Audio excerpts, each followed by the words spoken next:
Rebel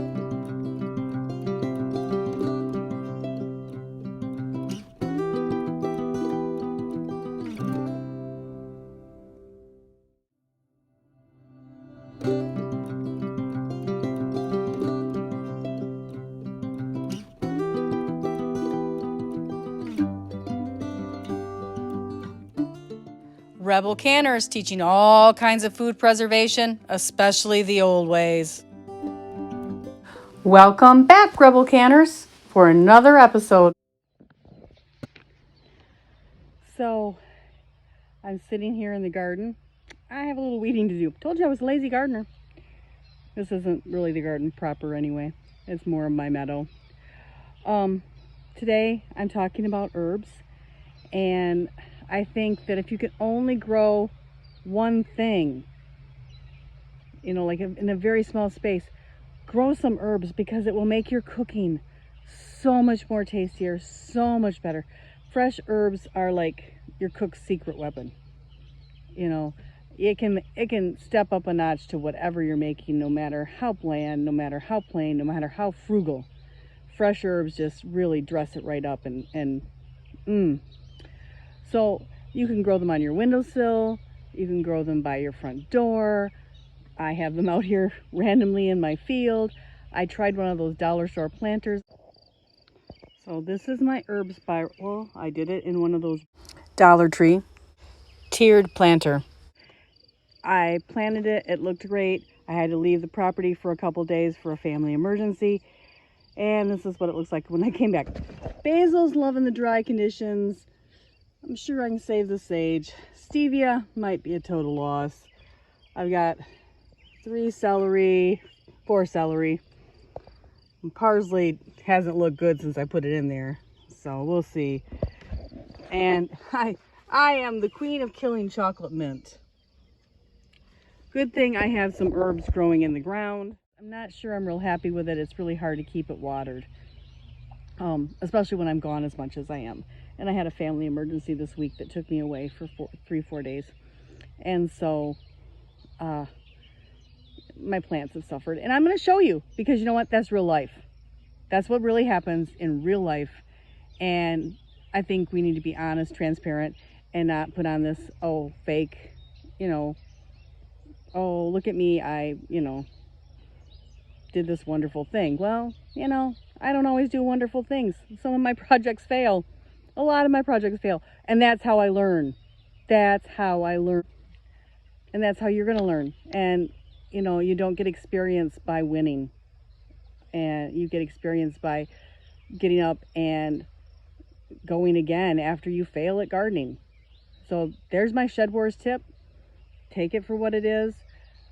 Not everybody is hugely successful their first couple go-arounds, but the people who are successful are the ones that you just keep going. There you go. That's what I got to say on that soapbox. We'll go on now. But I picked up this little pamphlet from my county extension office through our state college, and it's helpful. I had a lot of helpful information I'm going to share with you. It says where to grow. Outdoors in full sunlight, or sometimes even in semi-shaded areas. You only need a 2-foot wide by 5-foot long bed to grow all the herbs you would need for cooking for a small family. Family of 4. Or maybe even bigger than 4, because you really don't need a lot of herbs. So, if you have a little front garden bed and tear out that horrible ornamental yew shrub that's drawing in mosquitoes and put in some herbs, make your garden and your yard edible. Sorry, another soapbox, but we'll save that one for another time, or check out my permaculture garden videos. Herbs are some of the easiest plants to propagate. They really grow like weeds. Even though I kill chocolate mint, I am on my 5th soon-to-be dead chocolate mint plant.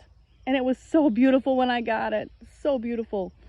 But I transplanted it, and then I wasn't here to water it. And even the ones that I was right there watering every day, and, well, not every day, but when they needed it, and tending, have died for me in other properties. So we'll see. You know, I have mint growing wild here everywhere. I forgot to show you that in the video.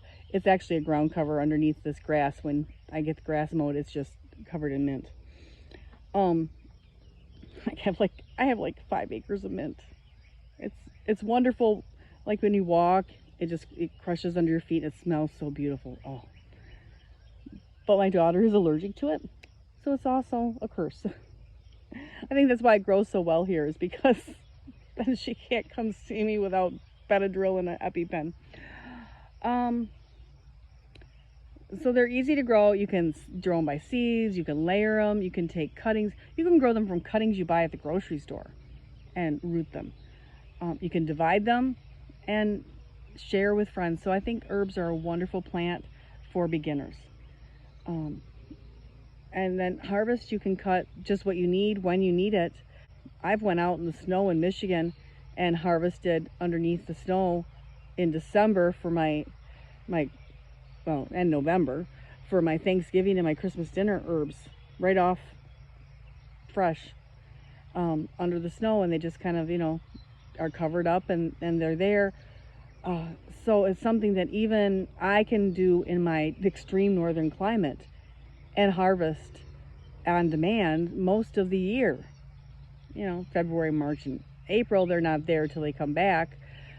But, you know, 9 months out of the year is pretty darn good for harvesting something here in Michigan. I don't know if I'm the best one to tell you how to care on herbs.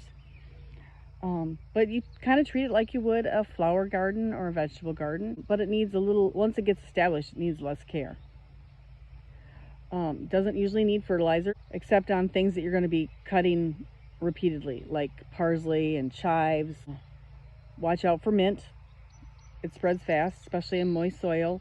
It's best to grow them in containers that are sunk down so that they can't spread by the roots or by seeds as easily. This pamphlet came with a wonderful chart. I prefer the perennials, so I'm not going to plant a lot of annuals, except for ones that I use a lot for canning, which is basil, coriander, dill, maybe some summer savory. I don't have any right now. I might have to go look for some of that. And then, like, there's some that are biennial, like caraway and parsley. I've never grown caraway. My parsley usually does fabulous, and I just haven't been here to take care of it this year. But I have already established out here at the property chive. These are my chives. As you can see, I've kind of missed making my chive vinegar out of them this year, at least at this point. But there's plenty of them that I can pick fresh and use, and they're getting ready to go to seed. I'm going to save the seed. I try to plant these around all of my fruit trees to help deter the deer. So this was where I had a fruit tree. Obviously the tree didn't make it, but the chives have just went wild. So I'll have plenty of chives to transplant to new planting areas. Comfrey, garlic, lemon balm, mint, wild oregano. I didn't show you the wild oregano in my field over here. I just spread seeds and it's come back as on its own and gone wild right here. And it was something from a seed packet. Rosemary doesn't do too well in my thing. Sage, I have my mother's sage plant somewhere out here. I can't remember where I planted it, so I didn't show you. And then I keep getting new ones. It might be in the garden. I'll have to go over there and look. I don't remember where I put it. My garden is just ready for, I got to get the weed whacker out. Spearmint, I had that in my old property. I didn't care for it as much as the regular mint. Marjoram, tarragon, thyme. I love thyme. And as you can see, I need to weed, but this is my lemon thyme. And I think that over there is my plain thyme. And then I'm not sure what this is. If you know what this is, let me know. It's got a little yellow flower on it. I know it's planted here. I've got several of them in my herb garden, but I've lost the stake with the name. So if you know what that is, let me know. But this is going to be an herb spiral that failed. But it sure has become a wonderful little place for my thyme and some other herbs. So Yeah, let me know what that one love is. thyme. I have had 6 different, sorry if you hear the neighbors, they've suddenly decided to bulldoze something over there. It's bringing the bulldozer way back up to the front of the property, so sorry about that. I love thyme. When I went to Pennsylvania on vacation, my souvenir was some Pennsylvania Dutch thyme. I have right now lemon thyme and a variegated thyme and German thyme growing. I just love it. I love it. And it's wonderful. I use it a lot in foods. And I cannot grow enough garlic. There's just, my family eats a lot of it. To preserve herbs, I do a lot of dehydrating. You can just hang them up from a string in a dust-free room where there's a little bit of airflow and it's warm and out of the sun. I'm going to do a lot of that this year. In fact, I'm going to go pick up some thyme and do that right now with it. You want to keep it in a dark location when you do that so that they don't fade from the sun. My dehydrator, I've done a lot of dehydrating of herbs. I freeze like herb butters. So like I'm going to make some chive butter today. I love garlic butter. And I just make it into with the butters and freeze it. I've done some oils and preserving herbs in oil. And a lot of dried ones. I like to make my own spices. My goal is to make a lot of my own spices for cooking with my herbs. So you can see that I have some large patches of herbs, and that's why. So if I can just, get you to do one thing this year to garden, is go get 3 herbs and stick them in a windowsill and start growing some of your own herbs right on your own kitchen windowsill. All you need is a south or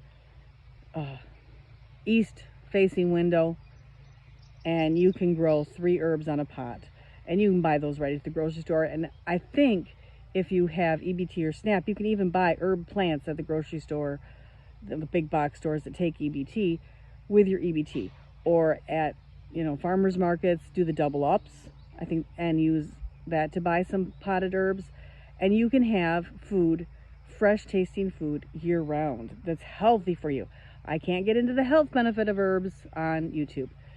You do your own research, but you will be so much happier if you start growing your own herbs and having some fresh herbs, especially ones that might help with health benefits. So there you have it, Rebel Canners. I hope you found this Shed Wars gardening video enjoyable. I'm loving being a member of Shed Wars this year. It's a great program. Please check out the hashtag and my fellow Shed Warriors. They're doing some great things with gardening and teaching people how to preserve their food. Right here in this jungle is my comfrey. I'm going to pull some of this today for salve now that it's finished blossoming.